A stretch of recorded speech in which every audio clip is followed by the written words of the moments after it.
Matthew, tell us more about this unemployment effort. That's right. Well, this, as you were saying there, was the main focus of these talks by EU leaders, youth unemployment in particular, because across the EU, the average rate is 1 in 4. And there are several countries where, in fact, the rate is even higher than 25%. Well, to find out more about what they are proposing, we can go live to our correspondent in Brussels, Frédéric Simon, who can join us now. Thanks for that, Frederic. So let's hear, first of all, what are these leaders planning to do about youth unemployment?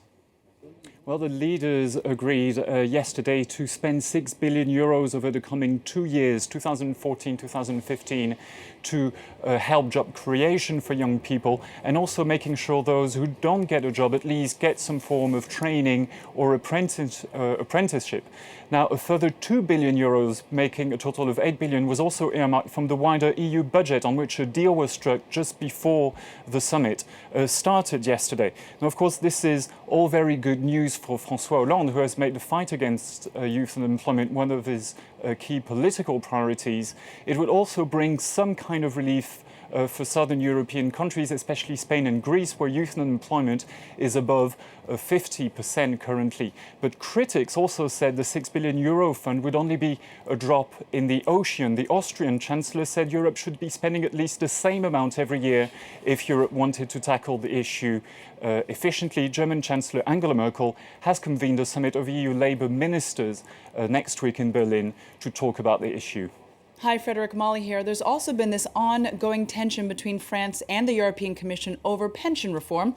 What's the latest there?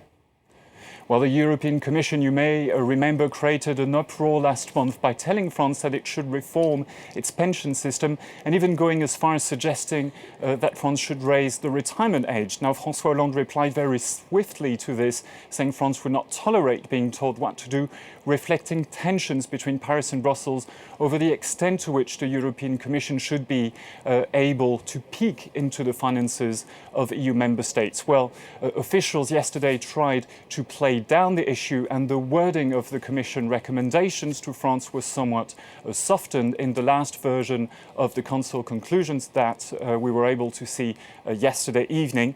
But the fact is, disagreement remains, and the European Commission said it was determined to continue monitoring very closely the finances of EU member states and making sure that the crisis, the sovereign debt crisis, is not repeated. Frédéric Simon reporting from Brussels. Thank you very much for that. Now, Matthew, let's look at one country that's been able to keep youth unemployment under control, and that's Germany.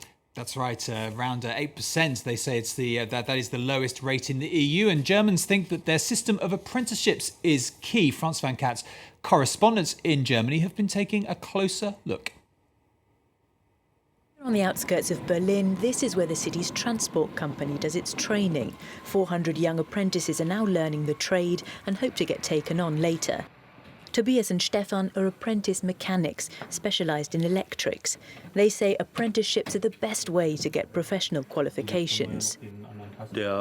Skilled workers are highly sought after. They have the practical knowledge which sets them apart. It doesn't guarantee us a job, but it improves our chances significantly. Each year there are 1.5 million German apprentices. Industry, retailers, businesses and banks all rely on them, as well as most mid-sized companies. 70% of them get taken on by the companies at the end of their apprenticeships. They are the highly skilled workers who are in high demand here. For the companies, the investment is all worth it.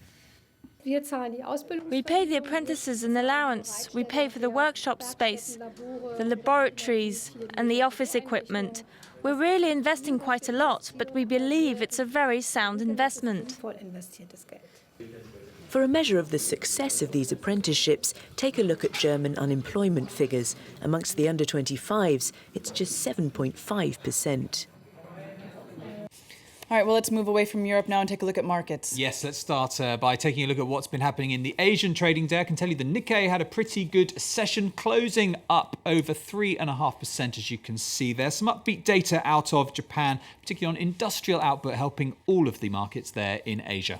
All right, and Matthew, finally, the reports that one of the business world's best-known titles may be bought. That's right. Now, this is a report coming out of a Malaysian-based magazine, The Edge Review, it's called. Now, they are saying that the Financial Times might be bought by Rupert Murdoch, who's teaming up with the Abu Dhabi State Media Group. Now, would be a reported sale worth $1.2 billion. And if he does that, he'd also pick up 50% of The Economist magazine. And now, this would see a huge expansion of his interest in financial titles, because Rupert Murdoch already owns the Wall Street Journal and also the Dow Jones. No confirmation yet, but the magazine's saying that negotiations are pretty advanced. Okay, Matthew Warren with a business update. Thank you very much for that. All right, it's time now for web news. And